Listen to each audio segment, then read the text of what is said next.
شروع اللہ کا نام لے کر جو بڑا مہربان نہایت رحم والا ہے۔ بکھیرنے والی ہواؤں کی قسم جو اڑا کر بکھیر دیتی ہیں، پھر پانی کا بوجھ اٹھاتی ہیں، پھر آہستہ آہستہ چلتی ہیں، پھر اس چیز کو یعنی بارش کو تقسیم کرتی ہیں کہ جو وعدہ تم سے کیا جاتا ہے وہ یقیناً سچا ہے، اور انصاف کا دن ضرور واقع ہوگا۔ اور آسمان کی قسم جس میں کئی رستے ہیں کہ اے اہل مکہ تم ایک اختلاف والی بات میں پڑے ہوئے ہو، اس سے یعنی عقیدہ آخرت سے وہی پھرتا ہے جو اللہ کی طرف سے پھیرا جائے۔ اٹکل دوڑانے والے ہلاک ہوں جو بے خبری میں بھولے ہوئے ہیں، پوچھتے ہیں کہ جزا کا دن کب ہوگا؟ وہ دن ہوگا جب ان کو آگ میں عذاب دیا جائے گا۔ اب اپنی شرارت کا مزہ چکھو، یہ وہی ہے جس کے لیے تم جلدی مچایا کرتے تھے۔ بے شک پرہیزگار بہشتوں اور چشموں میں ہوں گے، اور جو نعمتیں ان کا پروردگار انہیں دیتا ہوگا انہیں لے رہے ہوں گے۔ بے شک وہ اس سے پہلے نیکیاں کرتے تھے، رات کے تھوڑے سے حصے میں سوتے تھے اور صبح کے اوقات میں بخشش مانگا کرتے تھے، اور ان کے مال میں مانگنے والوں اور نہ مانگنے والوں دونوں کا حق ہوتا ہے۔ اور یقین کرنے والوں کے لیے زمین میں بہت سی نشانیاں ہیں اور خود تمہاری جانوں میں، تو کیا تم دیکھتے نہیں؟ اور تمہارا رزق اور جس چیز کا تم سے وعدہ کیا جاتا ہے آسمان میں ہے، تو آسمان اور زمین کے مالک کی قسم یہ اسی طرح قابل یقین ہے جس طرح تم بات کرتے ہو۔ اے نبی، کیا تمہارے پاس ابراہیم کے معزز مہمانوں کی خبر پہنچی ہے؟ جب وہ ان کے پاس آئے تو سلام کہا، انہوں نے بھی جواب میں سلام کہا۔ دیکھا تو ایسے لوگ کہ نہ جان نہ پہچان۔ پھر وہ اپنے گھر جا کر ایک بھنا ہوا موٹا بچڑا لائے اور کھانے کے لیے ان کے آگے رکھ دیا۔ کہنے لگے کہ آپ تناول کیوں نہیں فرماتے؟ اور ان سے خوف محسوس کیا۔ انہوں نے کہا کہ خوف نہ کیجے، اور ان کو ایک دانش مند لڑکے کی بشارت سنائی۔ تو ابراہیم کی بیوی چلاتی آئیں اور اپنا منہ پیٹ کر کہنے لگیں کہ ایک تو میں بڑھیا، اوپر سے بانجھ۔ انہوں نے کہا تمہارے پروردگار نے یوں ہی فرمایا ہے، وہ بے شک صاحب حکمت ہے، خبردار ہے۔ ابراہیم نے کہا کہ فرشتوں، اب تمہارا اصل کام کیا ہے؟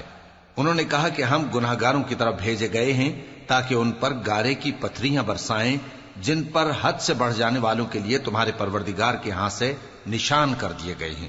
پس وہاں جتنے مومن تھے ان کو ہم نے نکال لیا، پھر اس بستی میں ہم نے ایک گھر کے سوا مسلمانوں کا کوئی گھر نہ پایا، اور جو لوگ عذاب علیم سے ڈرتے ہیں ان کے لیے ہم نے وہاں نشانی چھوڑ دی۔ اور موسیٰ کے حال میں بھی نشانی ہے، جب ہم نے ان کو فرعون کی طرف کھلا ہوا معجزہ دے کر بھیجا تو اس نے اپنی قوت کے گھمنڈ پر منہ موڑ لیا اور کہنے لگا یہ تو جادوگر ہے یا دیوانہ۔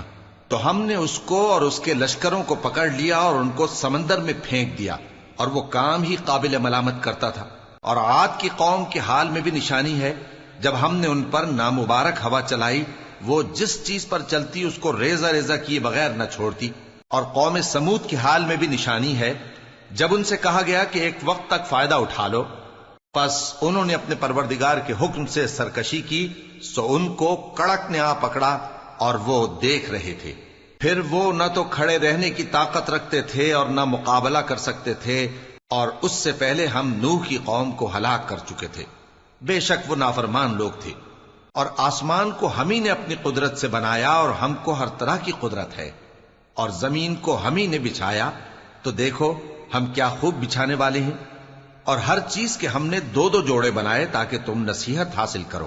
تو تم لوگ اللہ کی طرف دوڑ چلو، میں اس کی طرف سے تم کو صاف صاف خبردار کرنے والا ہوں۔ اور اللہ کے ساتھ کسی اور کو معبود نہ بناؤ، میں اس کی طرف سے تم کو صاف صاف خبردار کرنے والا ہوں۔ اسی طرح ان سے پہلے لوگوں کے پاس بھی جو پیغمبر آتا تو وہ بھی اس کو جادوگر یا دیوانہ کہتے۔ کیا یہ لوگ ایک دوسرے کو اسی بات کی وصیت کر مرے ہیں؟ نہیں، بلکہ یہ شریر لوگ ہیں۔ تو اے نبی ان سے منہ موڑ لو، تم کو ہماری طرف سے ملامت نہ ہوگی، اور نصیحت کرتے رہو کہ نصیحت مومنوں کو نفع دیتی ہے۔ اور میں نے جنوں اور انسانوں کو اسی لیے پیدا کیا ہے کہ وہ میری عبادت کریں۔ میں ان سے رزق تو نہیں مانگتا، اور نہ یہ چاہتا ہوں کہ وہ مجھے کھانا کھلائیں۔ اللہ ہی تو سب کو رزق دینے والا ہے، زور آور ہے، مضبوط ہے۔ سو کچھ شک نہیں کہ ان ظالموں کے لیے بھی عذاب کی نوبت مقرر ہے، جس طرح ان کے ساتھیوں کی نوبت تھی۔ تو ان کو مجھ سے عذاب جلدی نہیں طلب کرنا چاہیے، پھر جس دن کا ان کافروں سے وعدہ کیا جاتا ہے اس سے ان کے لیے خرابی